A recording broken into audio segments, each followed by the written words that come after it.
গায়ের জোরে মিলিটারিকে সাথে নিয়ে মানে বল প্রয়োগ করে তারা মনে করেছে গোপালগঞ্জ জয় করে ফেলবে, কিন্তু এটা করার মধ্যে দিয়ে আসলে বাংলাদেশে একটা হুমকির মুখে ফেলেছে।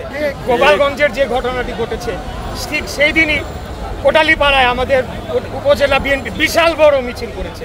কিছুদিন আগে গোপালগঞ্জ জেলা বিএনপি বিশাল বড় সমাবেশ করেছে। এখনও বিভিন্ন ওইখানকার গোপালগঞ্জ কলেজে এবং বিভিন্ন স্কুল কলেজে আমাদের ছাত্র দলের ছেলেরা, স্বেচ্ছাসেবক যুব দলের ছেলেরা প্রোগ্রাম প্রতিনিয়তই করে চলেছে।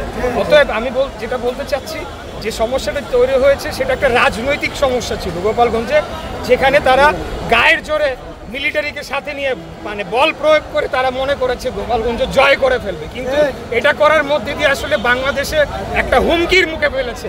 নির্বাচনের যেমন একটা হুমকি রয়েছে, পাশাপাশি এই যে খুনি হাসিনা, তারা তো এখন উজ্জীবিত হবে।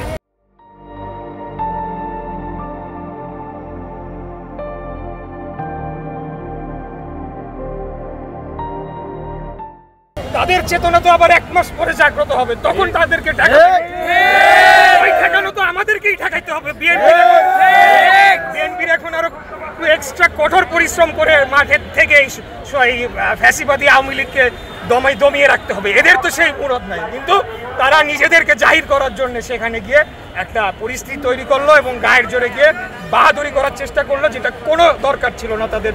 আমরা তাদের তো সমর্থন জানাচ্ছিলাম। আর ওখানে গিয়ে যা তা বক্তব্য রাখছে সেই বিষয়ে তো আমরা অনেক ছাড় দিয়েছি। আমরা অনেক দিন ধরে বলেছি যে আপনারা সংযত হন এবং আপনারা রাজনৈতিক শিষ্টাচার মেনটেন করুন। নাহিদ ইসলাম আমাদেরকে চাঁদাবাজের দল বলছে, হাসনাত আবদুল্লাহ সে আরেকটা কি জানি আজকে বলছে। তো আমি বলবো যে